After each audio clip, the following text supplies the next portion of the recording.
Last time on Desperate Attune, Bidruhi confronted Mylera Klev in a deadly duel, while the others ensured the rules of engagement were followed. To set things up, Clem and Mushfik made a deal with the Bone Shakers. Mylera had originally hired them to back her up during the fight, but Mushfik convinced them that it was in their best interest to act as neutral bookmakers instead. He assured them that while most people would expect Bidruhi to lose, the crew were well prepared to cause an upset. The Bone Shakers and Rising Moon could both benefit by setting the right odds and with a well-placed bet. On the day off, the factions met under the dirty light of dying lanterns in the aptly named Murder Alley. Bidruhi laid out his charges against Mylera, but the falling star showed no remorse, stealing Bidruhi's resolve. He wrapped his eyes with a blindfold red with his own blood, whispered a prayer to a forgotten god, she who slays in the dark, and stepped deeper into the shade. Mylera answered with a hidden throwing knife, striking Bidruhi in the chest. On another day, that might have been the end of it, but empowered by a divine killer, Bidruhi shrugged off the pain and continued forward. He mocked her for resorting to petty trickery. Was she not a swordmaster? Mylera took the bait, and the two charged at each other. Steel met steel in the dark. Shortly before the duel, figuring that Mylera wouldn't play fair, Clem had been sweeping the nearby rooftops. Unsurprisingly, they found one of Mylera's men, a leech, planting traps, as another tried to ambush them. The latter wouldn't live long enough to regret this, as Clem promptly buried a pickaxe into his eye socket. The leech, who had fled, had now returned to avenge his dead friend, tossing a grenade at Clem, who in turn tossed it down into the alley, hoping to trip Mylera up. Upon sighting the explosive, Mylera ran for cover deeper into the alley, and Bidruhi followed in pursuit. Mushfik was in the crowd, where he'd spotted Peregrine, the Falconer captain. Figuring that bombs falling from the rooftops would go over poorly with the cops, he and the Rising Moon cohorts improvised a chant, implying that chucking grenades into crowded alleys was a regular Falling Star tactic. Soon the whole crowd was into it, which was enough to convince Peregrine that the Rising Moon were victims of excessive Falling Star aggression. Deep in the alley, the grenade went off like a flash of thunder and lightning. As a white light cut through the blackness, Mylera turned to face her opponent, and saw Bidruhi bearing down on her, like an angry god.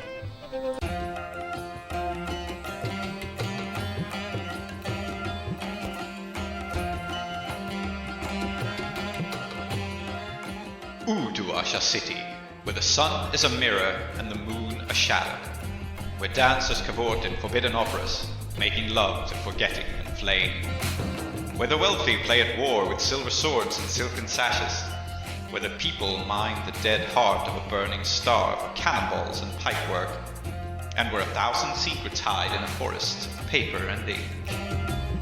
Here, the 5 keybearers reside, the 5 who know the secrets of the broken gates of death. 5. 5 only. There is no 6th spire, forlorn and forgotten in the desert. There is no one who looks to the displaced, the poor and destitute and landless, whose ancestry has been stripped from them by foreign looms and foreign sparkcraft, and no one has ever heard of the House of Ending. But this is their story. Their roots pulled up and burned, they stand in filth up to their necks, and that is precisely why they must keep their heads ever high. Welcome to Uduasha, immigrant. May it fear the name of the house you will build. Welcome to Desperate Attune, an actual play podcast about characters with their identities in peril, played by an international cast devoted to fiction-first gaming, collaborative world-building, and complex character drama.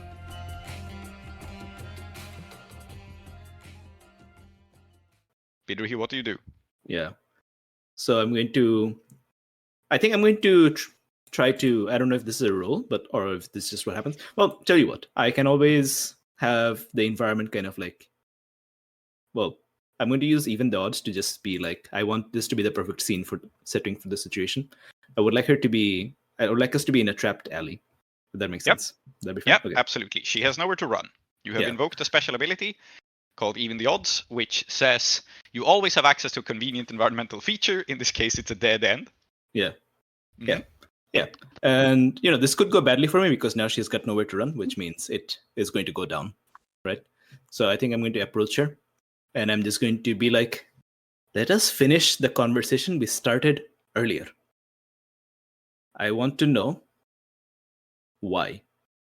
Why do you care so much about our little school? Why do you care so much about some immigrants from Kethris, a place that I don't know if you even know where it is on the map, okay? Why it is that you and your father are so obsessed with us? Please, you may You may tell. Yeah. He holds her sword aloft. He looks at you, like mentally files away the whole grenade thing for later. Mhm. And she says, "Look, it's not about you. It's not about your sword school. You may practice as much as you want. That's never what it was about. It's about Saida." What about Saida? What about Auntie Saida? What about Ustad Saida, huh? And I'm stepping forward slowly. Obviously Yeah. she's got her pointy sword at me, so I'm not like I'm Yeah. stepping forward carefully. Yeah. And she says, calling her a heretic simply wouldn't do. Saida is something akin to a spiritual terrorist. You think we hadn't noticed? There was a shift in Ypres.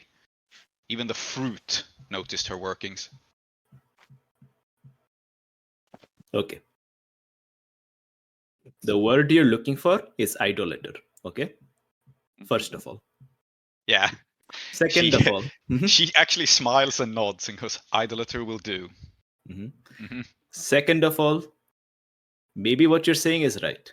Auntie Saida, Ustad Saida, idolater Saida has been saying a lot of absolutely fucked up shit. Like the weirdest, like the weirdest bullshit you could possibly imagine being on, okay? And I'm scared as all hell. All right. However, she is my Ustad. She has taught me much, and she is part of my family. And if anyone's going to stop her from being on her bullshit, it's going to be me. And it's going to be Shere Khatam, it's going to be Sister Moss, and also Sibling Clem, who is now part of the family honorably. But anyway, why am I telling you about these people? You're going to die anyway. Listen, your mistake was trying to solve a problem in a way where you did not let us. You should have let us decide these matters ourselves. You should have come and you should have spoken. You could have tried anything except trying to kill Saida and kidnapping my girlfriend. What is this nonsense? What is all this? And I'm like stepping right forward. And I think like I touch blades with her at this point. Like just the tips. Yeah, and she says, I'm genuinely sorry about the girl. She was just in the way. But notably, genuinely not sorry about Saida. She is very much like, yup. And I think you see this steely determination in her eyes now, where she actually considers like Saida like a threat to the state. I think I look. Well, I was going to say I look her in the eye, but I don't do that because I can't. So I just kind of like stand there for a bit and I say, okay, I accept your apology and I accept you as who you are. But you understand that she is my Ustad and I must defend her with my life. And thus, should I call you Ustad? Were you an Ustad in Dustfall? I don't know. In Duskfall, I was. For now, I will face you as an Ustad then. Ustad Mailera. It is time. I am in your way. Fight your way out if you want. So I think this is the moment. She will like try to raise her sword and try to cut you down. But I'm going to fuck with her first. Let's see. So I have just one load left for this. I'm going to mark a lantern, open it up real quick, blind her, and then close it again. Okay, excellent. This is an action. It's finesse, probably. It is, I think in this situation, it's desperate and it's standard. But what is going to happen here is that there are two effects of this standard. One, it will allow you to defeat her, and it will allow you to defeat her without actually killing her, because, you're just blinding her. No, I will kill her, though. This is the thing. Yeah, I know, but I'm giving you the option. Go with this route. Okay, that's good. Desperate standard. What possible devil's bargain could there be? That is a good question, actually. If not, we can just push. But do you have one? I think I do, actually. You are still being like interacting with a screwed up forgotten god, and I want to lean into that because this is about religion for Malera too.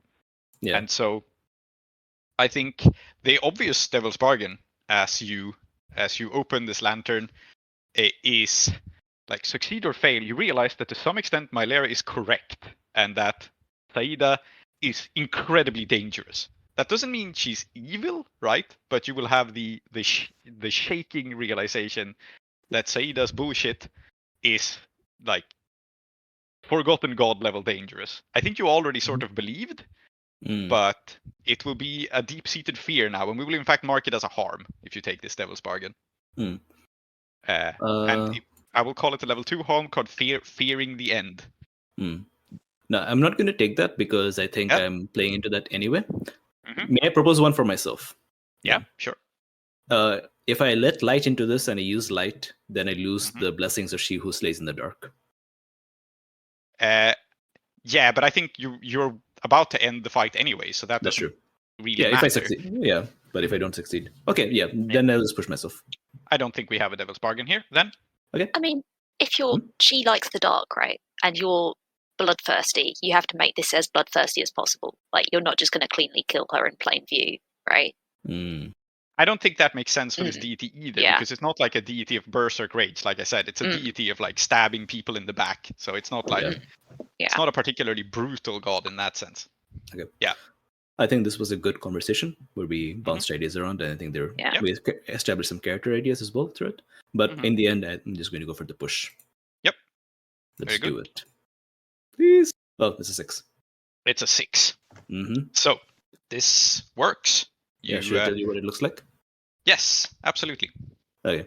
So she rushes forward with she's got the reach advantage over me, and she's trying to try to use that. And she's like probably I think there's a little bit of like she's getting her night vision on, and like she's a person who lives in the Shattered House. She's from Dustfall and all that. So she's probably got good night eyes. She's getting used to it, and she's got her eyes on my buckler because she's not going to fall for that again. I should die, honestly. She's much better than me. But then I just casually, I don't know, it's like I had a lantern strapped to my waist, and she probably forgot about that because I haven't been using it.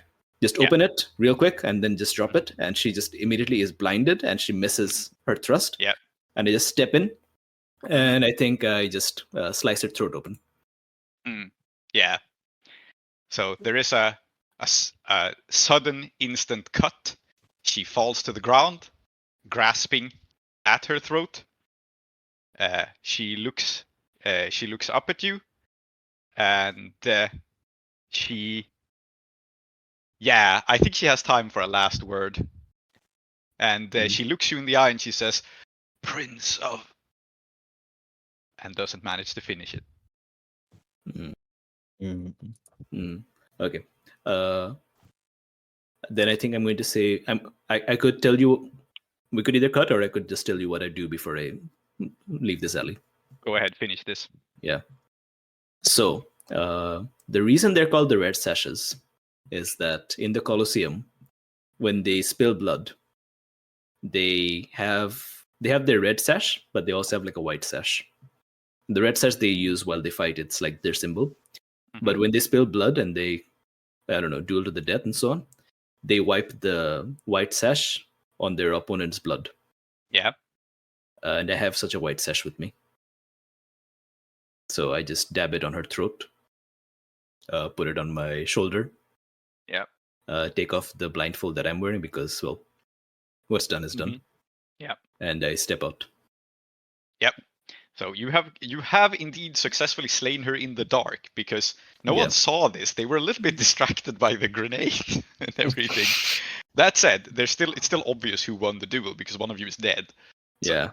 Also, something that I was thinking is that the bees and the Rakshasas are connected servants or whatever to she who slays in the dark. Yes. And I have her blessings. Does this do anything for what happens with the body and the bees? Yes, and the I think so. I think so. I mentioned that the crawling things are on your side. So, in fact, I think what happens is that the bees would normally arrive. What instead happens is something very weird as Bidruhi emerges. You are going to see the worship of the cockroaches.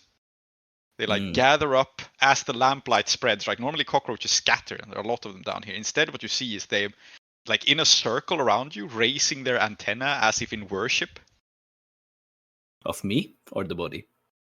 of both of the situation. I It see. seems. I give like a shudder. I can't help it otherwise. And I think like now that the situation's ended, like I just like kind of slump forward and just hand on the walls. I just kind of like walk out, and I don't want to be part of this anymore. Yeah. And we will see if the bees turn up or if some other like weird insect related rituals happen in this alleyway. It will be unknown, I think. Mhm. But you have seen a sliver of she who slays in the dark and her servants. Don't like it. Uh-huh. Yeah. That's fine. You're like, you, gross. Yeah. Yeah. Yep. Yeah. And let us cut back to Moss, I think, who All right.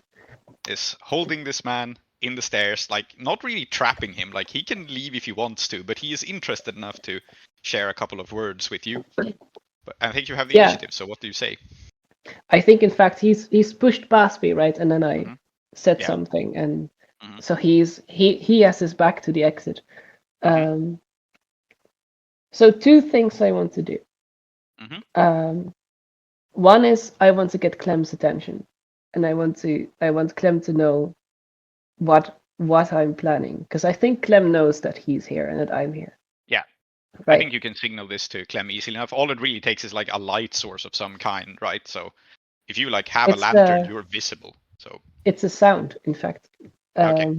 I think Moss is banking on the fact that Clem, like when she first saw Clem, she assumed that Clem had been in the Deathlands, and there is this way of communicating over very long distances when you're traveling through that kind of like rocky desert sections, where you beat your staff against stone to create these like cracks of sound, and it's kind of a Morse code. Yeah. And she's signaling to Clem that basically this guy cannot be allowed to leave, but it's not time for violence yet. Yeah, very cool. So it's some sort of signal that means like don't like keep your eye on this thing, but don't kill it effectively. Yeah. Which I think is a she's like, common enough thing in the Deathlands. Yeah. Exactly. And she'll say,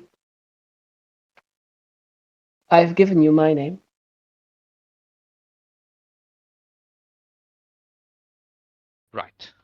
Right, of course, he says.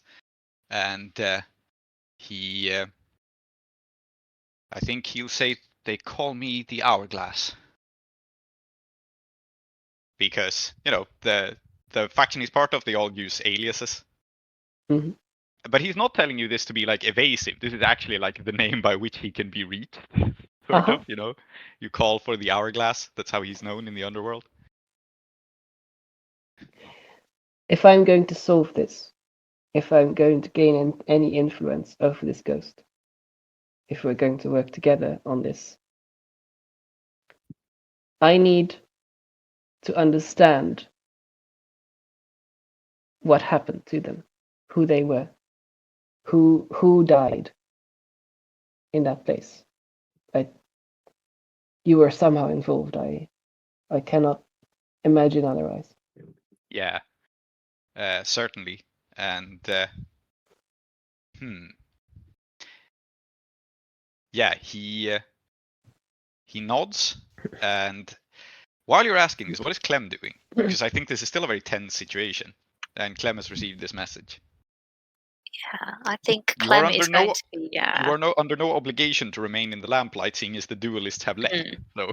The duelist had left, and I think Clem is going to make their way through the crowd towards, because I imagine he's got his back to where Clem was. Yeah. Yeah. So she can leave and come up behind him. So he'll be sandwiched between her and Moss.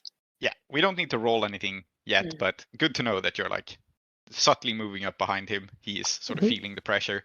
And he looks at Moss and he says they were most of them Kethrisi, but not from any of the villages you've heard of, probably.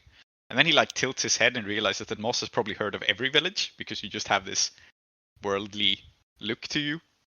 And I guess I need a name for a village now that's like a cool village that will contrast An-Katam, that has like a different vibe to it. Because you guys come from Katam village, but I think these are from a different village. That makes the most sense to me. What sort of aesthetic are you thinking? I think hope. I think hope is the vibe of this village. Actually. Aadiyat, what's the Bengali for hope? Aside from Asha, which will not work because we're already in Udu Asha. Oh, yeah. Hope. That's interesting that hope is in the name, but no, I mean, Asha is the the common one. So we can't go with that. Some other positive, some other like future leaning name. Something like Salvation or something. Salvation, Salvation's a great name, or something like that. Being saved. Yeah. Maybe not in the religious sense, but just in the like saved from danger. Uddhar. Yeah, Uddhar. Uddhar? Yeah. Okay, cool.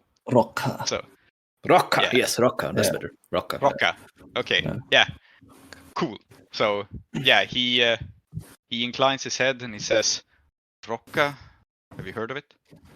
And I think Moss would have. So the vibe of this village that I'm going from is, as you can tell, they are like a place in Kethris which was like quite religious, quite forward-looking, and while of course they have been subject to the same kind of like conversion as everyone else, they remain quite fervently hopeful, and in fact very few of them actually left their village. Like very few of them emigrated elsewhere, and they are seen as stubborn and like willing to hang on. So it's unusual, you would think, to have people from that village in Uduasha. But of course, some people leave. It is how it be. Yeah, she narrows her eyes, thinking for a moment. Nice people, bit to themselves. From Rocca, you say? Did you know them well enough that you know if anybody is still around who might be close to them?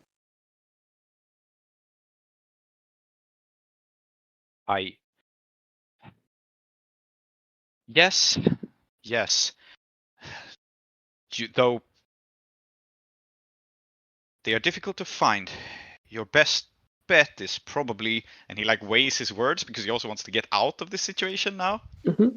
And then he will say, your best bet is probably the people smuggler, Gurban the camel. He got a friend of theirs into the city recently. He should know where they are. Gurban! Yeah, I'm tying it together. Yeah. Gurban is, for the people who missed it, the person that Mushfik is looking for because he smuggled Mushfik's old Ustad into Uduasha. So, and is also going to be involved in that Ustad's death, apparently. Yes. Gurban! I feel like it's a good way to tie it together. So Gurban is also the lead to the small community of the people from Rocca. Okay. I'll have a look. Oh, gosh, I can't. I feel like I heard that name before. But was there anything else? What I know about them? I could consult my notes. I know where to find you. I could get back to you about it, he says. And he is like telling the truth, but also I'm going to do some research on my own. I don't know if you're comfortable letting him do that.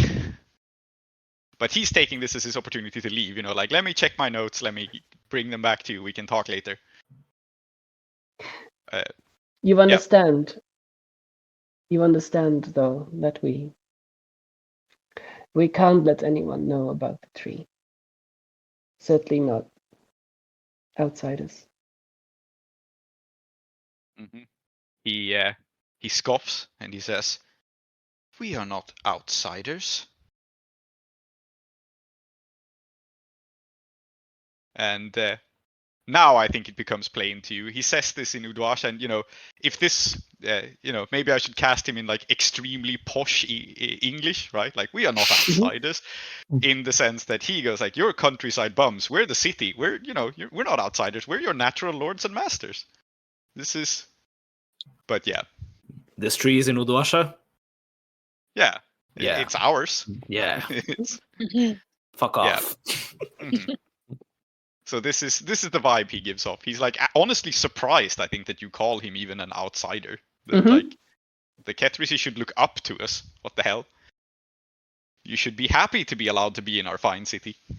And then he's going to try. Hospitality, Ghetto? Hospitality? Yeah, Mhm. yeah. Anyway, he's going to try to leave now. You can stop him if you want, but he has had enough of this conversation, and also he Yeah. has a Clem to kill. All right.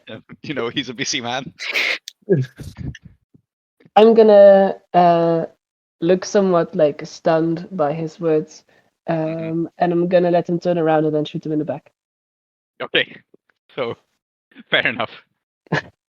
So he turns around and you're going to try to shoot him. Yeah, go ahead and roll. I think given that Clem is behind him, this is not necessarily Clem assisting, but I think you have scale on him basically, so it's Mhm. going to be risky standard, even though it might probably Yeah. be desperate and whatnot, but he is a little caught off guard, and also you have him surrounded. It's colonialism all the way down.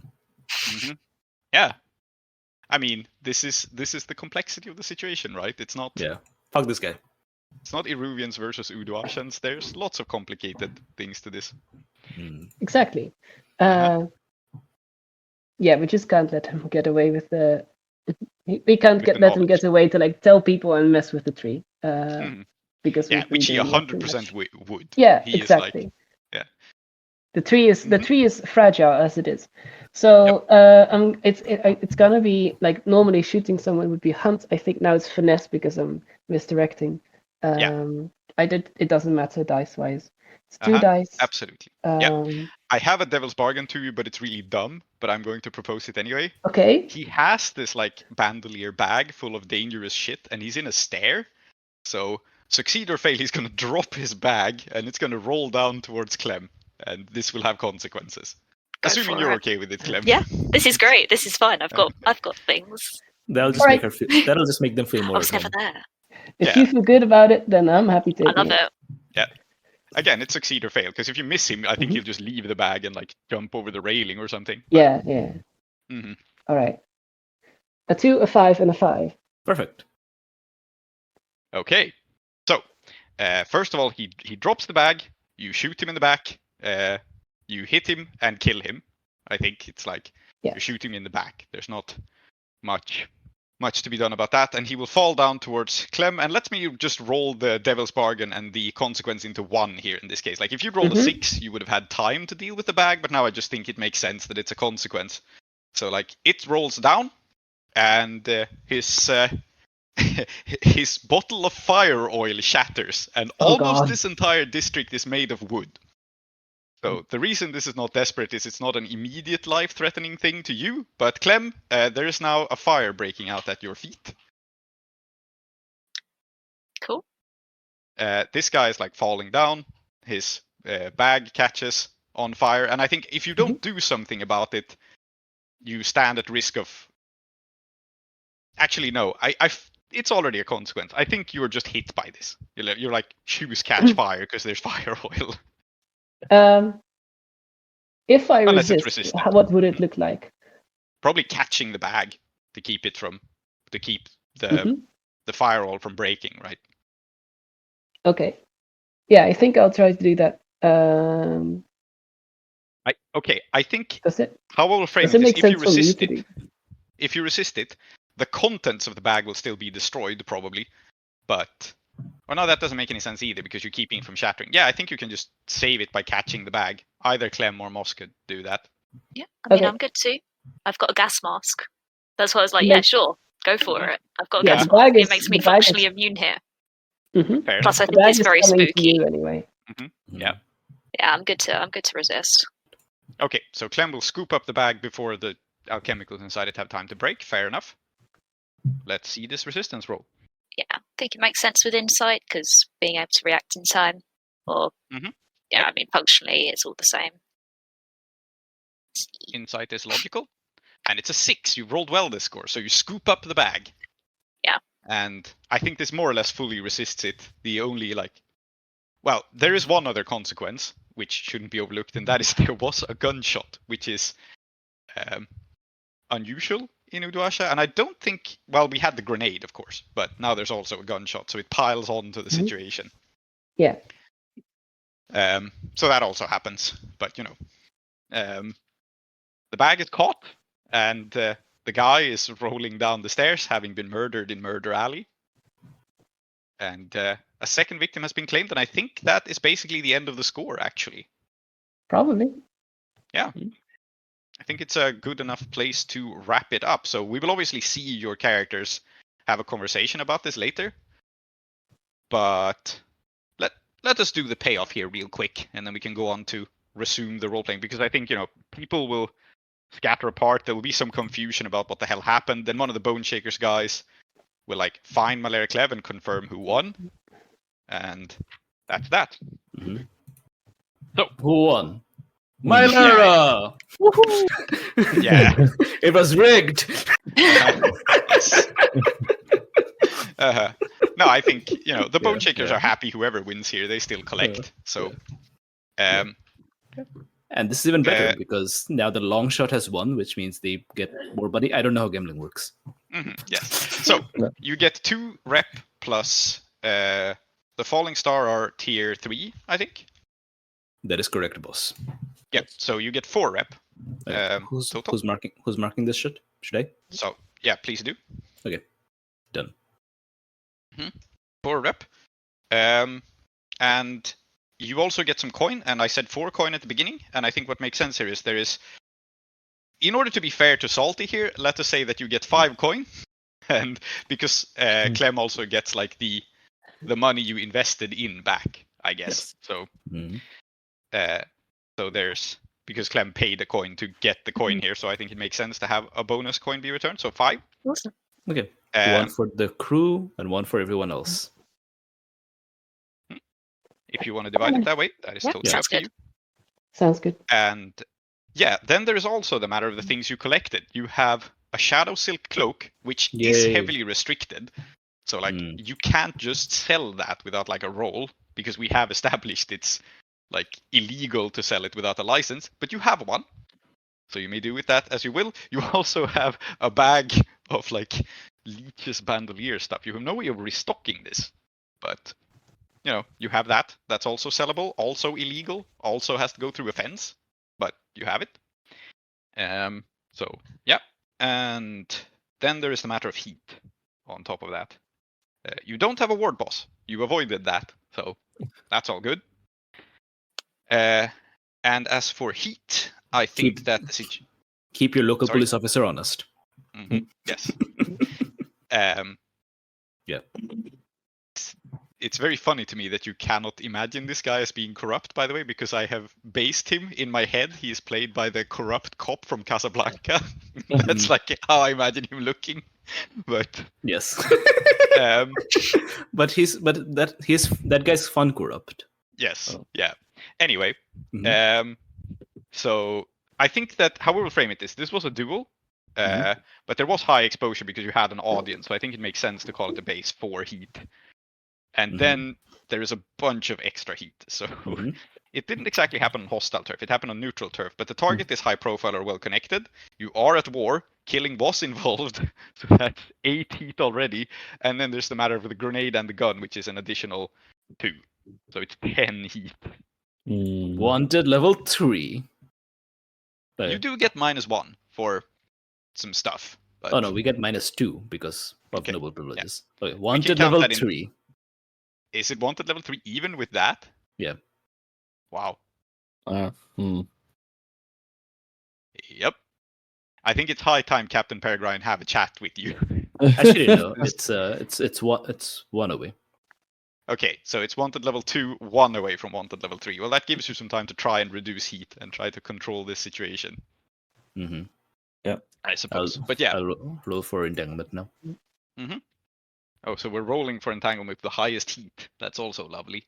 This is 6. That's just a rest. Well, You know what? Mhm. Okay. Sorry. I think- that's me then.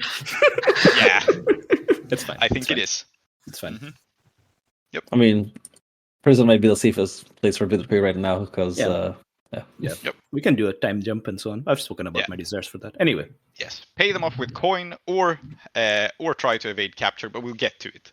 Either way, we know, and I think it makes total sense here because like the Fursan are after you, Bidri has killed someone, and it's like a fairly open thing, and also Peregrine saw everything, so Yeah. Mhm. Okay. It's okay, guys. I think it makes sense that it is Bidri, but let us first have like a brief scene of the crew talking to each other because I think makes sense for you guys to gather up somewhere after this. Yeah. Or not. Do we want to skip ahead in time? Have a No, chat. think I mean, we should have a chat. Yeah. Yeah, I think so. Good. shit went down. Yeah, maybe the cops arrive while we're having the chat. I don't know, but we should Yeah. definitely have that chat. Where are we having this? Like immediately after? How do you guys find me? Because I think I'm wandering around Pasarhantu in a daze with a. Yeah. So I described it as like two separate pieces of cloth, but I think it makes a lot more sense and it's a lot cooler if I took the blindfold that I had stained with my own blood and I used that to wipe my Lyra Clove's blood. Mhm. So it's just that Yeah. on my shoulder, Mhm. just wandering around. Yep. It's kind of like, Yep. oh hello, Sherikat. Yeah, I Or think whoever comes me. what makes sense is that Moss, who has been keeping an eye on this and who knows the Yeah. area and who probably knew the potential escape routes. I mean, Moss also has a thing to run away from because Moss just shot someone. So I think it makes Yeah. sense that like Moss pulls Clem and Mushfik away towards like this is the natural escape route, and also it is probably where Bidruhi is. So Makes Yeah. sense. yeah, so you meet up in one of the alleys that is not Murder Alley, one of the little winding, like less known about alleys that is like very, very narrow and mostly used as a shortcut for people who want to get to this like really great Prata cellar on the other side. Oh, hello, Sister Moss. How Uh-huh. I haven't seen you in a long time. Have you been holed up with like your girlfriend or something? I've been holed up with the tree. It's not going so well. Just looking at you as though like, hello. So we Well, that was fix snap something. fingers in front of Bidri's face, like how are you looking? Any reaction at all? Sherekatam. Yeah, you Nam, you really did it, huh? Yeah, you feeling? Would You I feeling alright could over really there? I could really go for a gulab jamun right now. Would you like to go for a gulab jamun, Sherekatam? Would you like to go for a gulab jamun, Sister Moss? Would you like to go for a gulab jamun, sibling Clem? Yes, we should. We I'm- should all have one gulab jamun. Yes, Mhm. One Yeah. gulab jamun each. each. Yes, we should. I mean, yeah, you made us a lot of money. Wait, what? But I think I go up to Moss and I'm like, Sister, I haven't seen you in so long. What has been going on? How have you been? Do you like it here So- in Udwasha? I'm not sure if I haven't really been thinking about that question. Bidri, I- you're bleeding out of your spent most- chest. I've spent most of the time in the basement, but yes, yes, you're right. You have a chest wound.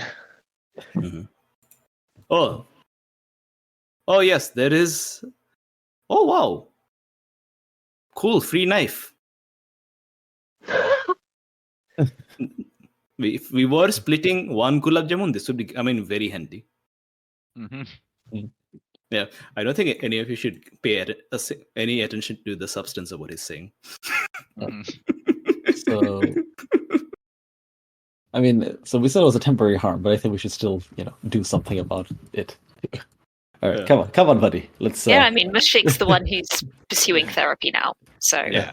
It's probably, it's probably a shallow cut underneath it. That's why it's like a temporary wound, right? It'll be one more of your cool scars, but most of it was caught by your jacket. Yeah. Oh yeah. Yeah. I mean, you guys are free to maneuver me wherever you want. I'm just hanging out.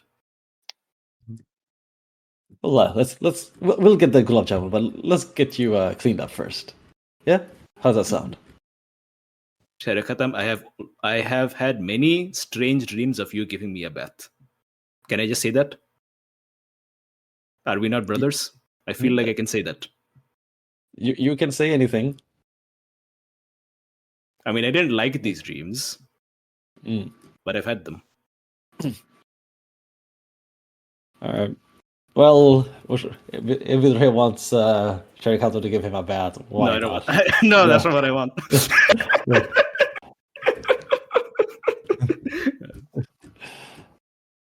So yeah, I mean, he's emerged. He's killed someone for the first time, clearly, or I don't know if that's obvious.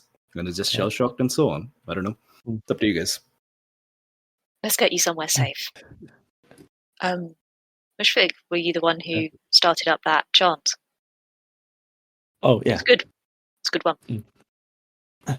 Oh, I'm trying to mix in with the locals, Hmm.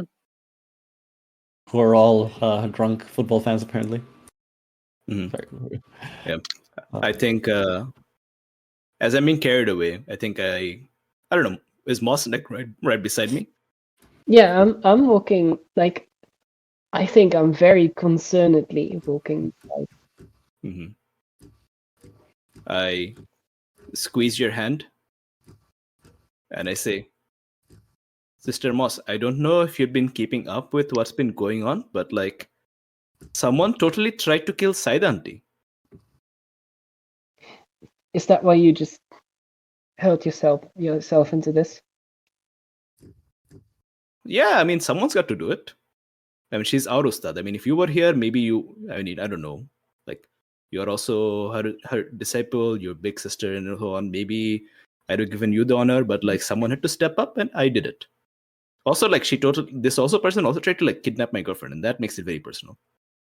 Is Saida all right? Oh, yeah, She's safe. She's safe. Okay. Being taken care of by a person that Clem does not have any sexual tension with whatsoever. Fuck, I should have been here. I'm so sorry. It's all right. It's all right. We took care of things, and look, this is, I mean, technically it's for Saidanti, but like she's passed out and so on. So I give this to you, and I take the bloody rag and I just put it on your shoulder and pat it on. Do I understand what this is? Probably You tell not, me. right? You know the desert, but I don't think you know like the courtesies of like arena fighting. That's very much outside your wheelhouse. Yeah, I don't think I know what this is. I learned a little bit of how the Red Sashes fight, not how they courtesy. Yeah, I don't like. No one was murdered when we fought them, so. No, exactly. Mhm. Do we want to visit Saida then? That would be a great idea. Yes. Let's all go to what was his I'm so sorry. What was his name? I don't remember. Anyway, let's go to his place. It's right next to the Playful Turtle. We can go have a bath and a kebab together.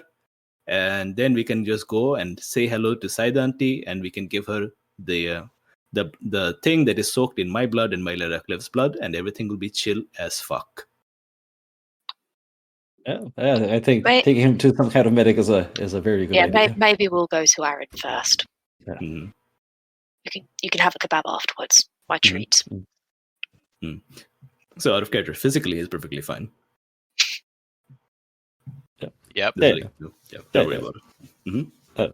And at some point, like when we're to answer something, Sherikadam's going to come behind Bidre and just unceremoniously dump a bucket of water on him. There's your bath. Never! There, all better now. That's pretty cool, I guess. Also, like, I guess you did it while I was still wearing my clothes. Yes. So I don't know. I started throwing them off me because they're covered in ice water. And Bidruhi looks really small and scared and vulnerable suddenly, shivering in his cold, naked self. Where the hell is this? Where did you do this to me at? At Aaron's, the medic. Great way to earn Aaron's respect. I approve. And then I kind of like I shake my head and I just say, fuck. She's dead. I did it. I did it. I faced down an Ustad, and then I kind of like a rush towards Saida, and I kind of like clasp her hand. I say, Ustad, I don't know if you can hear this on some any kind of like a subconscious level, and then I kind of like lean into her ear. Ustad, I fucking killed Mylera Clef for you. Mm-hmm. Yeah, I think Saida says nothing, and there is this like disappointment, and then we see Aaron in the background just go like, "I told him so many times she's sedated." Just frustrated with it. None of you seem to understand what the word sedated means. And Yeah. I killed Mylera Clef, and then he kind of like stands and looks into the distance. And now Proudly? what? Sorry? That's like proudly or like haunted? I think it's pride, and now it's just confusion. Is there anyone connected to her who might still come after Zaida or anyone here? Oh yeah, absolutely. Her father's going to fuck us up. We should probably get back home to make sure nothing's happening to mother. And Yes. oh shit, Yes. fuck. Aaron, can I borrow your clothes? And then he kind of like rush into his closet and start like putting his clothes on. Yeah. I think Aaron looks over at Clem with a like faintly bemused look, but I think you have enough of a friendship going on that Aaron is like, well, you'll get these back for me later, right? That's like the look I'll he's. pay you back for them. Yeah. I don't know how many of them actually fit Bidri. Yeah. I think this guy by Bidruhi's standards has terrible taste in clothes. Yeah, I was going to roll. I'm going to roll R2d6 to see if I can put together something that's still stylish. Mm-hmm. Hell yeah! Okay, you roll a 6, so somehow you. Yeah, I mean black goes with black. Mm-hmm. Yes. Yeah, and he's got plenty of that. Mm-hmm. So I kind of like turn to everyone and say, I don't know how quickly news will travel, but we shouldn't leave anyone alone. Someone should stay here to fuck. And then I think he turns to Moss, and then he kind of like grabs her by the shoulder and say, "Sister, do you think we should? Is it Mother and Usura who are going to be the targets, or is it like Saida herself? Does anyone know she's here?" I think Saida is actually very well hidden here. I want to establish this. I think Yeah. Aaron, for all of his, like, we've seen that he's a pedant, but I think part of his pedantry is actually like his clinic is extremely secure, and it's also like we established it's sort of under or beside the playful turtle. So I think his lair is hidden, so to speak. Yeah. Also, guys, I cannot stress that Bidruhi is not the person you should be looking for ideas for right now. No, absolutely. But I think it's cool if Saida is actually like hidden away from her enemies in Aaron's shop. It also is like no one would expect to look for her here. Why the hell would she be next to the playful turtle? That's like a really strange place to find her. So, excuse me, it's a great place to be. Yeah, I know, but it's a very, very not Saida place to be. That's true. It's like a club for people who enjoy a sauna and chatting about technology. Like, what the hell? Yeah, if we're fairly confident that Saida's not going to be discovered, then I think it makes sense for Bidruhi and Moss to maybe go home and look after Moonlit and Uzra, while Mushfiq and maybe Clem, we can go to the lair and batten down the hatches. Yeah. Mm-hmm. Very good. So, yeah, you and I should go home. Yep. Mm-hmm. Okay, sister, lead the way. Mm-hmm. Yeah. Yep. And so, are we okay with me continuing this straight into a scene with Moonlit? Yes, please. So you get home, and you once more realize that your mother has guests. It's the same situation as when Mumtaz first appeared. Your mother's rummaging around in the kitchen, and you will step in to find Captain Peregrine in your mother's kitchen, thoughtfully smoking a pipe. Hello, Captain Ostrich, was it? Captain Pigeon? It's Peregrine, actually. Of course I know. I'm just joking, my friend. I have been talking things over with the good lady of the house. My compliments to the food. It really is a delightful home you have here. Mhm. And Moonlit turns around and there is like worry in her eyes, like real serious worry. And she says, I think, Bidruhi, you had better listen to this nice man's proposal. Mm-hmm. And I look to Moss as well for guidance. I think Moss is just looking very intently, and she waiting for a blow, like waiting for the blow of what this guy is gonna say. Yeah. And she glances at Bidri and nods anxiously. Mm-hmm. Yeah. And he turns to Bidruhi and he says, how would you like to go on a little vacation? Actually, it's not really a question, he says, like scraping out his pipe, which he has just finished smoking, looks idly down at it, and he says, how would you like to come with me and spend some time in the lovely district of the Hand, where, under the safe eyes of the law, the people who are trying to kill you will not be able to kill you. I am extending you an offer to do a little light work in the mines, he says. And he is actually doing this as a favor. Like, if he arrests you, then you're a lot harder to murder. And this is how he's presenting this whole idea. We haven't established where exactly the prison thing but I think it makes perfect sense that they have prison labor in the mines. Mm-hmm. No, that makes sense. Mm-hmm. The prison is in the Falcon's Perch. They have dungeons and stuff up there. Yeah, but yeah. This would also, for various reasons, not be a safe place to keep you. And I mean, they probably don't have just one prison, right? So the Corvée labor with prisoners makes perfect sense. Mm-hmm. Yeah, just establishing where the prison is. Anyway, no, that matters.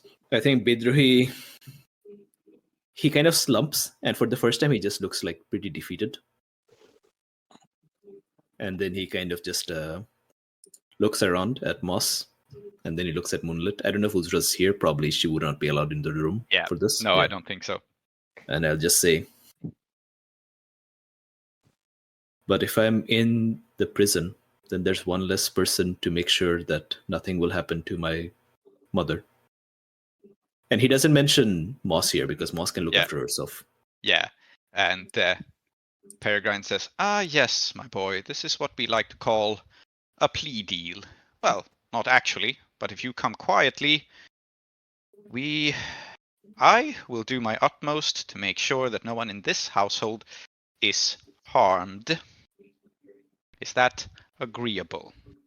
And we did establish he's on your side, so he is actually doing you a solid by arresting Bidruhi, weirdly. Mm-hmm. Wait, just to make sure, am I here or are we not alone in this room? Yeah. No, you are here. Mm-hmm. I'm sorry, is this an arrest? Yes, it is. Believe me, it's, for you, a lot preferable to the alternative. Now, I could bring this up to the bureaucracy. You could appeal. You could take it through the entire tedious process of getting a lawyer, and by the time everything is arranged, the lad will be dead. I understand this was a pre-arranged duel. There's no point. No. That's not illegal, right? I have no idea whether that's illegal, but I think Moss thinks it's not. He says, well, that is why you could get a lawyer. You might be able to get away with all of this in the eyes of the law. You might. It's a tricky prospect, but it will cost you a lot of money, and it will cost you a lot of time, which you do not have. But we know a lawyer, and we know a lawyer who might be able to do this for us for free. Yes. You could absolutely get out, you can attempt to wiggle out of an arrest. That's always possible in Blades. But the way Peregrine is framing this is right. You want to be arrested. It's much preferable to the alternative. Yeah, I think that's how at least how he's trying to sell it. I think will go and kidnap Hardil in an instant. That's okay. That's okay. No fear. I think Bidrohi leans forward, and there is in fact gulab jamun on the table Yeah. because we have guests. Yes. And if there's one thing Bald Murad's good for, it's getting gulab jamun. Yeah. He is very good at this. He takes a gulab jamun and starts like chewing it, the syrup kind of like dripping down his hand. Mhm. And then he says, doesn't really matter if it was legal or not, what happened.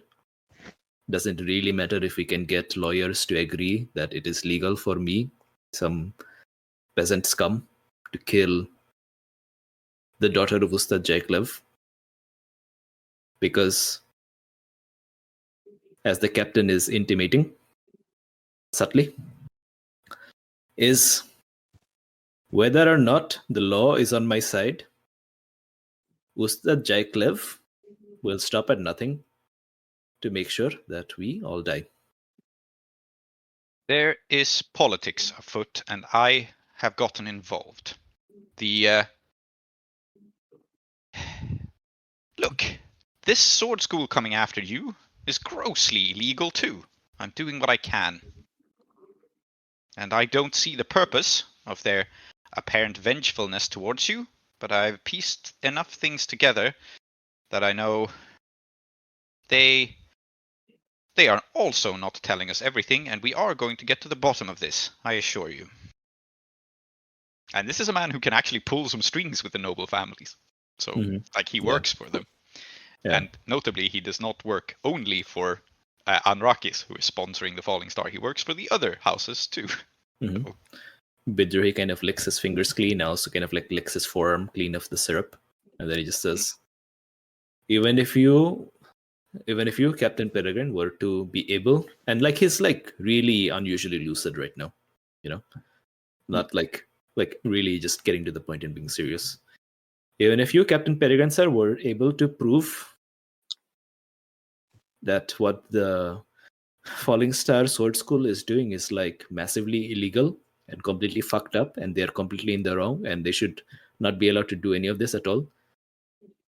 It may well be a case that also you can level the charges of murder against them, murder of my family and all the people in the sword school, right? Because there is very, very little chance that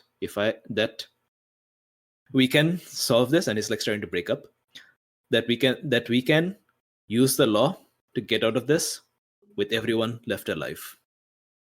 Is that not true? Well, with everyone left alive, I am not a gambling man, but I would not bet on it. With some of you left alive, well, I'm not a gambling man, but I would bet on that. I'm not powerless, he says. And this is a very cynical realist thing. Like, yes, they're going to come after you. Yes, they're probably going to kill some of you. And then we'll be able to get them on charges of murder and stop them. But if I go and work in the hand, it makes it to say, as you say, it improves the odds. Oh, it certainly improves the odds. For one, you are the person their honor demands they're getting at, and conveniently, it will not even be you in the hand, he says. And he takes out a fake passport. Like, not like a proper fake passport, but like a prisoner transfer paper saying that you are some guy who's been transferred from Ketris. Totally unrelated. I mean, again, Mushfik got this guy to like sympathize with you, and I think it's a clever way to avoid further bloodshed. So you will be in prison under a different name. Yeah, but they're still gonna come here. They're still gonna come looking here, and Mother and Usra will be here. Yes, I'm well aware of that. Which And is they're why... gonna come looking in a sword school, and Zaidia is gonna be there. Everyone's gonna be there. Oh, the rest of you should, for certain, lay low. The sword school should probably not remain open for a little while I sort this. And as for the worry about them coming here, well, this wonderful lady has just arranged for me an extremely pleasant room, he says, sucking on his pipe. And I shall be staying here for at least a couple of weeks. I think Bidrohi temporarily forgets the situation and said, well, Ma, that is incredible news for the boarding house. If there's an actual like falconer staying here, like imagine the clientele that you can get with. Oh, I'm sorry, relax. I've Relax. forgotten the situation. Yes. Officially, I am just here to carry out some investigations in Bundervest, which happens to be perfectly true. Yes. Or well, their base already is. No, wait, the Falconer's base is not in Bundervest, right? The Frusan's is. So yeah, it makes sense for him to sign into, check into a hotel room in a different district so he can live where he works. Yeah. Perfectly normal. Yeah. I think I'm trying to like crack this joke to kind of like always look on the bright side of life at my mom. Yeah. I don't know if she's looking at the bright side of life though. She is not, but I think so. The way that I'm coming down here with this arrest, why this is like a strong arrest that's difficult to wiggle out of, is I think she is very persuaded. Like she would rather have her son in witness protection than attacked by swordsmasters who are now like properly out for blood. Because it was one thing when J. Clev was trying to stop the idolater. It's another thing when he's avenging his dead daughter. This has hit another level. Yeah. Okay. So here's out of character, right? Yep. I think we should zoom this to the out of character stage here. Yeah. I don't mind going to arrest of some sort and kind of like doing a time skip. Like I don't mind that. Especially if if that happens, then my character's just in limbo for a while. Yeah. So I actually have a proposal here because we also want to move Moss's storyline ahead. So I have a proposal to do a time skip essentially for the entire crew, which is Bidrohi will be in prison for some time. In the meantime, Peregrine will like basically do what he can so that the Falling Star can't just like jump you and kill you. Right? So he will not, I think, stop there being a war, but he will push the war back into like a shadow war where they can't just like kill you in the streets. So we might use the alternative war mechanics that I invented for this actually, where the enemy is in a position to like sabotage you but not outright attack you. And the other thing that we can do is we can just automatically advance this whole looking for Gerben the Camel plotline, which moves ahead Moss and Mushfik's storyline too, and just say that apparently he's hard to find and it took like the time while Bidrohi was in prison to find him. He is a smuggler, so it makes a degree of sense that he doesn't have like a super public address. Just it's an idea for how we could frame it, right? Then we could sort of get back to it. But I'm open to suggestions. It's also possible that Bidrohi is away and you play a backup character. I don't recommend that. I don't think that's a good idea for the pod. Okay.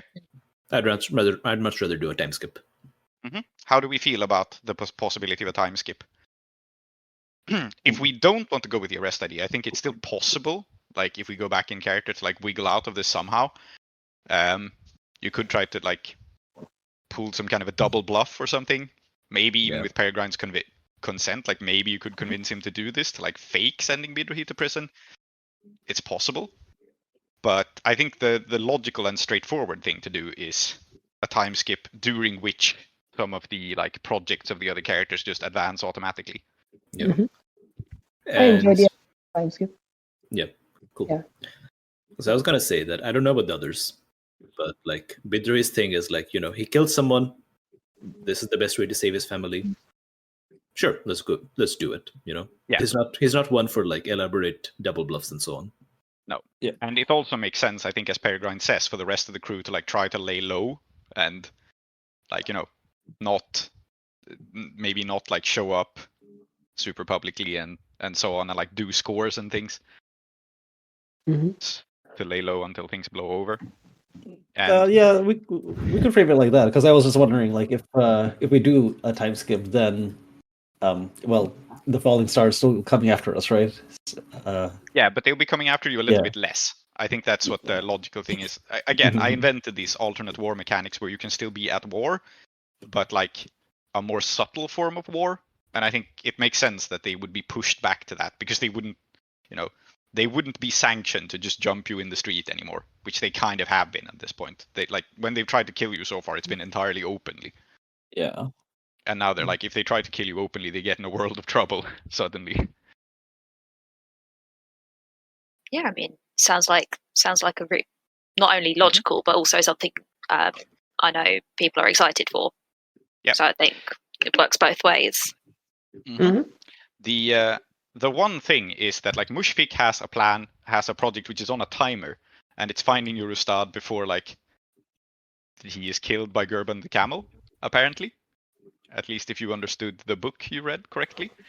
But I think it yeah. Oh no, so I was just gonna say that what if I remember correctly, the book said like that he was gonna die, and we knew that Gerben was gonna be involved somehow. Not it's true. It didn't say like it will happen.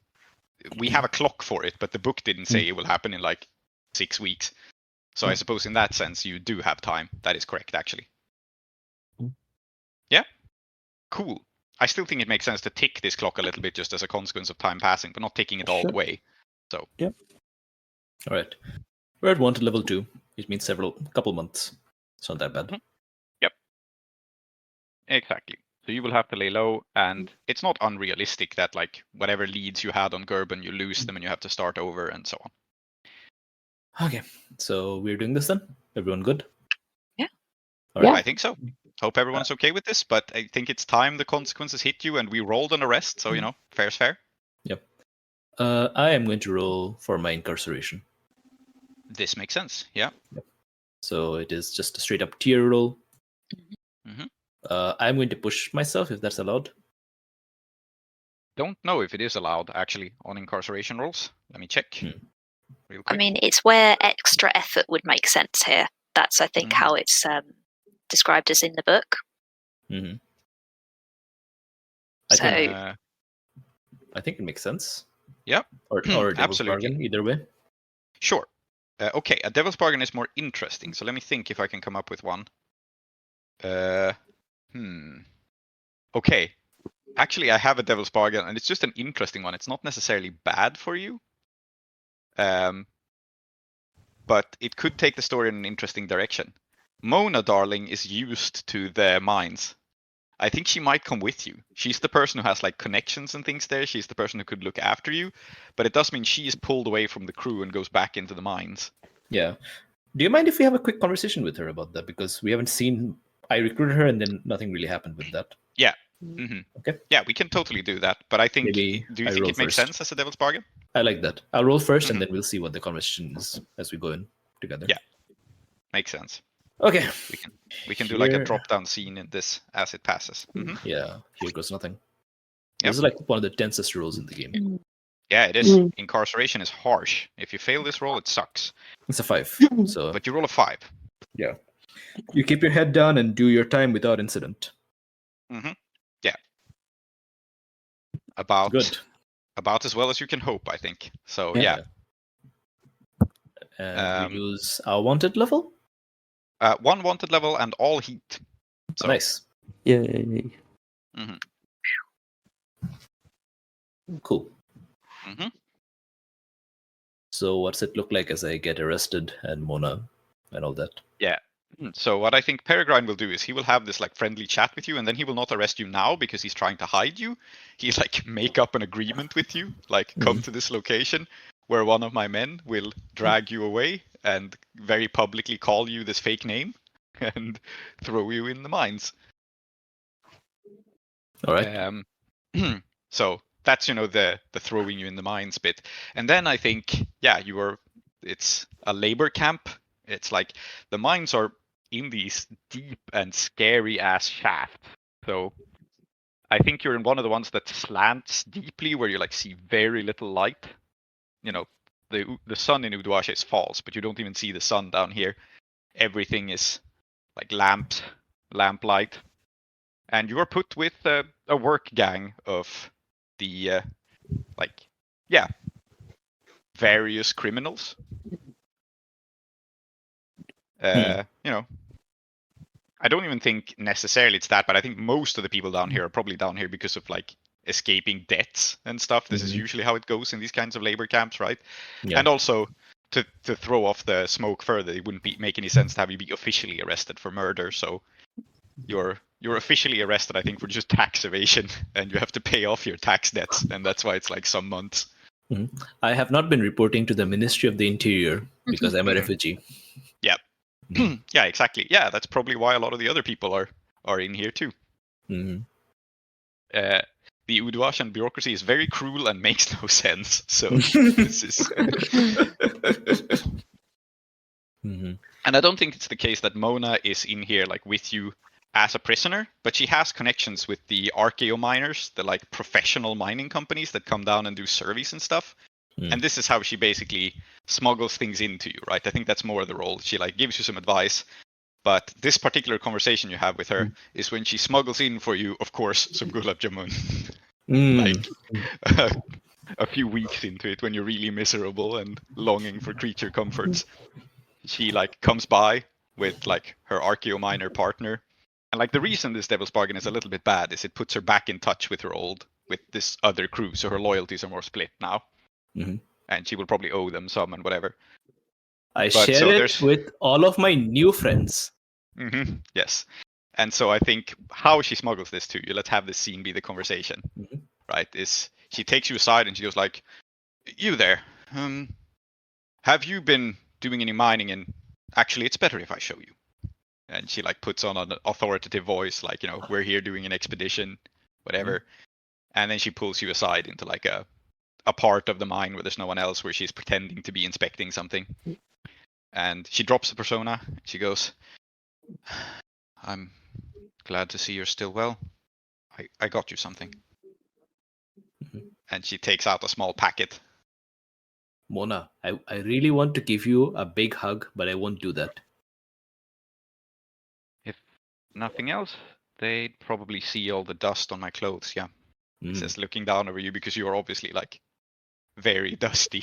I want you to know that it's only the fact that we are deep undercover, and if I give you a hug, it will blow it all, and then I might get thrown into even deeper mines. That is the only thing preventing me from giving you a hug right now. I want you to know this. I want you to know that I love you. What's this? It's a gulab jamun. Yeah, he is completely taken back by that comment. And then you smell the gulab jamun, I guess. And she says, yeah, but not so loud. Just... Mona, if you don't want me to be loud, don't give me gulab jamun.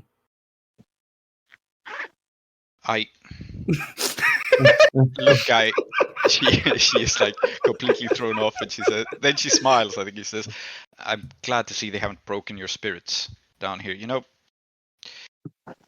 your father would have never accepted this deal. Well, good thing I'm not him. How's everyone doing? Well, how is everyone doing? Let us have her convey what everyone else is doing during this. And now we cut to everyone else's downtime. Yeah. Indeed. Meanwhile. Yes. So I don't think we'll be doing this as a regular downtime because you're laying low. If it's okay with people. It could be downtime in the sense that it happens over months and months. Yeah, okay. I mean, I will give the crew an option, actually. Either we run this as a regular downtime, or we just say time passes, everyone clears all their stress, and that's that. How do we feel about that? Sure. But like some of the things that I've got, like well, one of the classes that I've got, I mean, I could do this quietly, which is my okay. Then let's have everyone else have downtime, I suppose. So, what is Mushfik up to? Let's have Mona start her story with Mushfik. What is Mushfik up to? Okay, so I'm trying to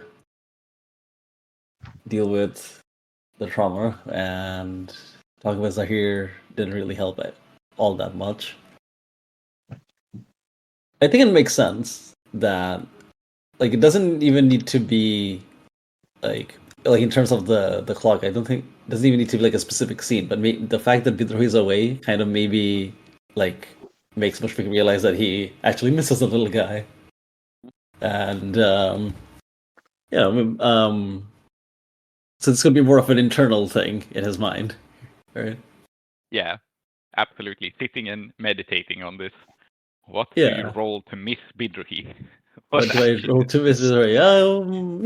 Well, it's a connection with a friend, right? So consort. Mhm. Yeah, it's true. You're consorting with your memories.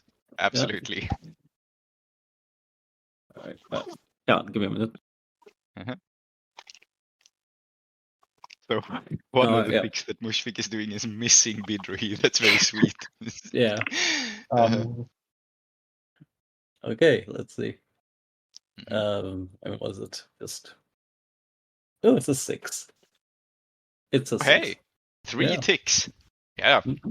Working through your feelings, it turns out this missing the little guy is really important.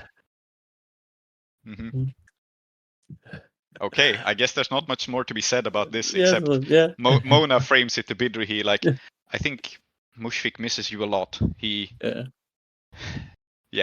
hasn't quite been himself. He's spending more and more time in his room. Just thinking deep thoughts. Mona, you and I know that in this situation, Shere Khatam is the real victim. Please tell him I think of him all the time. I'll send him your regards. Tell him that here I am having... Actually, honestly, this is all of this is honest. I'm not lying to you. It's actually pretty fine here. Like, the guys are like kind of rough, but like they're kind of cool once you get to know them. Do tell them that I have like lots of new cool friends, but none of them are Shere Khatam. Okay? Yeah. Very important. All right. Yes. Cool. What is Mushfik's other action? Well, so I don't have a clock for this, but but you said that we're just gonna like catch up to Gurban at the end of this anyway, right? Yeah, I think so. Yeah. And so it would ordinarily be a project, but in this case, I think it just makes he is such a high priority for both Mushfik and Moss that it makes no sense for the story to go anywhere else, I think. Yeah. So and in that case, I think what I should be doing, one of the things I should be doing is preparing for some kind of retribution from the falling star, right? Yeah, makes sense. So maybe set up some traps around the lair. So you're working on getting the second dot of secure, or do you even have the first dot of secure? I don't think you do. I don't. No, you don't have the upgrade secure, so I think we can call this a clock to work on the upgrade secure. Yeah. And let's call this an 8 clock. I think ordinarily it would be a little bit longer with a crew upgrade. But we also established that Moonlit has already done some work attempting to secure the boarding house and so on. So I think this is just for the lair, so we'll call it an 8. All right, I'll add it to the crew sheet then, yeah? Yep. Yeah, it makes sense to put it on the crew sheet. The secure upgrade. On this as well. And yeah, I think this one can also be pretty quick. You just see Mushfik, I don't know, putting some nails through planks to make punji boards, that kind of thing. Yep. Yeah. Makes sense. And what do I roll for this? Well, I'm making a trap, aren't I? Yep. Yeah, Tinker. Yeah. Tinker. I mean, I don't have anything in Tinker, so... but it's the spirit. It's the spirit that counts. It's the spirit that counts, yeah. That's what I would tell you if I were there. Oh, but you're not. I wonder if any of your contacts can help you with this roll to take it from 0. We have a blacksmith. Oh yeah. You have a blacksmith. Okay, let's call in Woots here, actually, to give you bonus dice. I think that's reasonable, actually. He makes the nails. Yeah. Woots, I've got a commission for you. Put some nails through this plank. Yep, absolutely. So he will mumble to himself about how this is beneath him. And the planks are supposed to be beneath you. Yes, I would say so. Let's not have it have a cost this time. I think it's fair. It's like long downtime. It's not that, for him to help out with this on occasion over the coming weeks, not a big deal. Yeah. Do you have 1 die then? Yeah. Oh no, it's still a 1. It's a 1. Okay. Well, it turns out that neither of you are excellent carpenters, which, since neither of you have worked as carpenters, this makes sense. Yeah. Yeah. So Mona will also convey this telling of how Mushfik is upgrading the securities. What about Moss? Does that actually tick the clock at all? It doesn't, right? No. Yeah, it does. It's still 1 tick. It's 1 tick, yeah. Even when you roll a 1, it's 1 tick. So you're 1 out of 8. Yeah. Tell me about Mosapu. So, Moss will continue to take care of the tree. She's the reason why she's been gone for a while is because it needed a lot of caring, and that's not changed, I think. So the first thing I'm doing is indulging vice. Is anyone indulging vice with me? Full functioning vice. It doesn't really make sense for like Clem to do so. I don't think. Like it's very complicated in this case. Yeah. I guess Mushfik could be in theory, just because he could like bring you food. If you want to spend like a coin or a rep to indulge vice. Aadiyat, I don't know. You have some stress. You don't have a lot, but with functioning vice, it's kind of safe to clear it. Also, technically, if you don't indulge vice during downtime, you do take some stress. So by the rules, you actually should. Sorry, say that again? You have some stress. You could indulge vice by just like bringing Moss some food. I think that's the logical way to tie them together. And I realized that when you have trauma, if you don't indulge vice, you do take stress technically by the rules. So I see. Yeah, you could spend a rep or a coin to do so. Well, it's fine. We'll spend a coin. It's food, right? Yeah. We'll always spend coin on food. Yeah, makes sense. Yeah. All right, so then you're both indulging vice. Well, this might be overindulging, but we shall see. Yeah. Oh no, it's almost perfect. Yeah, but because Moss has functioning vice, you can adjust the result up or down by 2, so you can make it a 3 and clear all your stress. Perfect. Could not have gone any better. And Moss rolled 1 and 1, so I guess you clear 3 stress. And I think what we're seeing is that one of the times where Mushfik is bringing in food, she's like, shit, Mushfik, come and take a look at this. Yeah. And she points at like the corner where this tree is. Like this tree has to be pruned perpetually because it's perpetually kind of pressing itself into the cement and crumbling itself, and now are like splintering itself, growing into it. And she points at a part that has this kind of whitish growth on it. I think it's an infection. I think that's why it's getting weaker. It really doesn't belong in this place. It really does not. No, some kind of. I've never seen any like a fungus like this before. It's very. But oh, yeah. I'll try to scrape it off. See if that does anything. I hope the mycelium hasn't gotten too deep yet. I mean, I spent a lot of time on these trees, but no, I'm no botanist. Do you know much about Kurban the camel? Well, nothing at all, in fact. Just had a run-in with Omid, and he mentioned that Kurban brought my Ustad to such hire into the city some time ago. And then I read... You remember the book that Saida had us steal, and then we left with the Blue Smoke Troop? I had a glance at that, and it just said something about how Kurban the Camel was going to be responsible for Usta Shire's death as well, and it doesn't make any sense to me at all. So, it's all we can do. That's a dire prediction. Yeah. He's brought someone else into the city. You know how we there's one ghost in here in the tree. The person who was buried here might still have family in the city from the Roka village. One of them is here, but Korban brought them in, I think.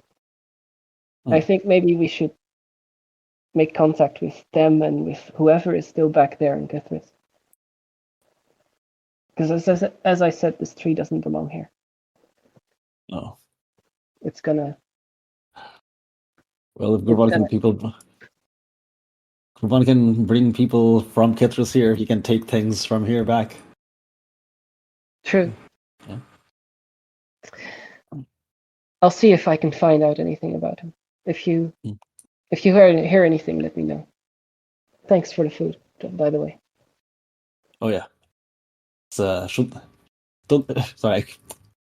Sundari Tandoori is best. Oh, good. Yep. All right. So, I guess Mona will say that Moss has been spending time pruning the tree and worrying about it, and probably Moonlit has been there a couple of times too. I think Bidruhi, as always, has this like shifty, uncomfortable look in his face whenever they talk about the tree, because like he doesn't connect to that at all.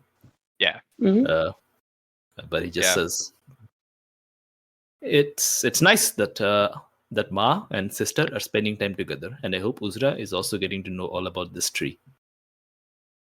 I don't know how much they're telling her actually, but maybe when she's older. Yeah, I think Bidruhi doesn't say anything because I think mentally he's like, well, I got pretty old, and then suddenly it was all thrown at me. So hopefully she has a smoother run towards it. Yeah. Anyway. Yeah. And what is Moss's second action? To look for Korban the camel. Yep, makes sense. I think, yeah. I don't think we need to roll anything for that. Yeah. Oh, yeah. Well, it sounds like a clock, but you're already working on the project to find out the identity of the tree, and I think it's tied to that. And you only have one tick left on that project, so I think you can just... That's why I said you don't have to roll. Like, you have one tick left to figure out the identity of the ghost, and it just makes sense that following up on this lead is that one tick. So it's like, you can spend a downtime action and you just do it. All right. Sounds good. Yep. So that finishes that project. Find out the ghost, or find the ghost's family. Which, there will be a scene involved, obviously, but yeah. Wraps it up. And lastly, Mona says, well, there's the new person, Clem, who is spending an awful lot of time with Woots. But what they do, I don't fully understand. They make swords and give them away. This is kind of what Clem has been doing, right? Giving out swords for free. Wow, sibling Clem is like a badass philanthropist. Wow, okay, really cool. Honestly, I still haven't figured that person out, but they seem really cool. That's all I can say. Well, I'm not sure either, Mona says. And let's see what Clem is actually doing. Oh yeah, 100%. You got me. I'm going to be indulging my vice in the blacksmiths with Woots, forging my ancestral steel. Excellent. Yeah. Let's see what that looks like. I overindulge. You overindulge. Fine. Overindulge when making swords. Guys, I made too many swords. There's so many of them. Yeah, so how I'm going to frame this, I think what makes sense here is it you who pick? I think it is actually. You pick a consequence, usually. Yeah. But I have a proposal, and my proposal is cut off, and this is not because like Woots kicks you out and is like, never come back here. But I think it's just because he's not running out of profit. And so... you're not allowed to give away swords anymore. Yeah, pretty much. I can't believe it. Because it costs him in material and stuff. So I think you are cut off in the sense that you will like need to get him some coin or work on a project for him or something for business to be good. But, and he is kind of enthusiastic about this. He has also been interested in learning these crafts. It's just spending this much time practicing and so little time selling. It's also just like, you don't sell a lot of swords. Probably his day-to-day job is to sell, tools and things people actually use. And he's been just spending too little time on that. So my suggestion is that you were cut off, not because Woots kicks you out, but because his business is doing so poorly he can't afford, to buy any more metal for frivolous projects. So, is it fair? Yeah, I think to frame it a little bit differently, because I think it's very specific steel. that Clem goes out and gets. I think it's I think it's like there's two. She's using up all of his space, his available space, right? Too. Yeah, I think it makes sense. She doesn't have space to do that. So I think what you will need to do is secure him some sort of like reliable source of income to compensate for his just his lack of money. Cool. Yeah. So yeah, again, I get the feeling that Woots actually kind of likes you, so it's less "Grr, get out of here" and more like, "I'm afraid I'm going to have to ask you to stop doing this because my business is in the red now." Yep. Money's fake. Yep. Money's fake. Why do you need money? This is important. No, that's fair. All right. So yeah, Mona's already told this part, so we can move on to downtime action number 2. I guess you will say, like, mention this whole thing that like Woots' business has been suffering as a result. Like, they're very interested in making swords. They made a lot of swords. They've given some of them away.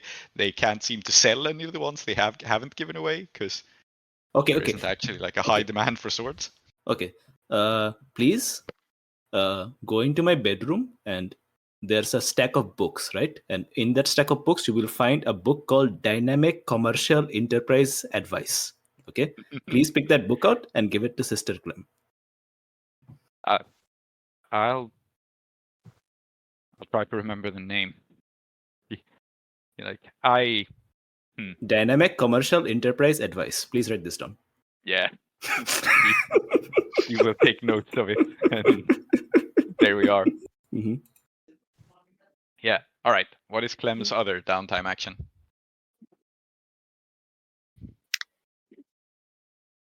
We might be heading out into the desert soon. So I think she's going to be, after being kicked out of the blacksmiths, I can't do what I was going to do, but that's fine. I think I'm going to go to the market instead, and I'm going to be haggling for gear to go out into the Deathlands and the desert to continue on my Deathlands pet clock, because it sounds like we're going that way. And we need to be prepared. Yeah, so haggling sounds like rolling with lifestyle, or? I mean, I'd prefer command by intimidating people into giving me what I want, just because I have 0 in lifestyle. So that'd be nice. Yeah. You can go with command. Okay. So I think... Okay. Foreign quarter. Sure. Yeah, command in the foreign quarter makes perfect sense. And I think I will offer you a devil's bargain on this. I don't normally do this on downtime actions, but I think shaking people down for stuff Give me your in stuff. the foreign quarter. Yeah, particularly because your rival is a rich hedonist trader in the foreign quarter. So I think you can take a devil's bargain of putting a 4 o'clock and ticking it on your sheet, which is called banned from the markets. And Tamira will be working on this, so it won't only tick as a consequence. Cool. Just more reason to deal with her, which is perfect. Yeah, sure. Yeah. Let's go ahead. You can have this devil's bargain of potentially basically just being blacklisted from the foreign quarter traders. She can't go anywhere. Clem's not allowed anywhere anymore. Not allowed in Woots. It's not that. This is fine. No, it's cool. Okay. Mark that clock on your sheet, tick it once, and then roll with the bonus dice. Yeah, got it. And that's a 5. So 2 ticks towards your Deathlands project. So yeah, Mona will tell her story of. I think would she know this bit? Probably she wouldn't. Probably she wouldn't actually. Yeah. So she tells the story about Woots, and then I guess we'll see in the prison. I think we'll see Mona say, and finally, there's Saida. And I think this is actually like a suitable cliffhanger to end the session on, because we do need to know what Saida is doing, but we won't because Tree isn't here. So I think it's a reasonable place to actually wrap the session before Bidruhi gets out of prison. Largely because also Saida would be there when he gets out of prison. Yeah, maybe she's about to tell me about Saida, but I get interrupted. Sorry, someone's like, prisoner. Yeah. Sorry. I say, okay. I'm sure she's doing well. Tell everyone that I love them and that I miss them very much. And I will share these gulab jamuns with my new friends: Bath Time, Night Terror, Ripon the Ripper, and Zoot Zoot Mohitul. Yeah, she hears you bust over this very quickly, and then she like stops you and she puts a hand on your shoulder. She will wipe the dust off later, and she says, "Bidruhi, you did the right thing. I'd say your father would be proud, but he wouldn't, and that's exactly why I'm proud. Okay?" Mm-hmm. I squeeze the hand, and Bidruhi doesn't say anything because Bidruhi knows he did the right thing, but it comforts him to know that others think that as well. Yeah. And she goes, "You'd better get back." Yeah. Time to go hang out with Zoot Zoot Mohitul. Yes. The reason I extended the scene is because I wrote these names down on Notepad, and I'm like, I have to see them. Yes, you do. you hang out with some cool guys, evidently. All right. All right, that's it then. So we're wrapping with Bidruhi still in prison, and with Moss having tracked down this community of people, and we'll do XP, and then we can discuss a little bit potential ideas for where to take this. And if you want to listen in on those potential discussions, you can join our Patreon. And to you who are already on our Patreon, let's do XP. And to you who aren't, goodbye for now. Here close the doors to the house of endings. Those who dwell within are Zoheb, called Klow, Aadiyat, called Soap, Soumithri, called Tree, Salty, and Emma. I have been Prince, your host. Our city of Uduasha is based on Blades in the Dark by John Harper and Evil Hat Productions, with special thanks to Johnstone Metzger. Follow us on Twitter or support us on kofi.com/desperateattune. If you want to engage further with us, we also have a Patreon at patreon.com/desperateattune, where you will get our newsletter, extra content, and updates from Uduasha.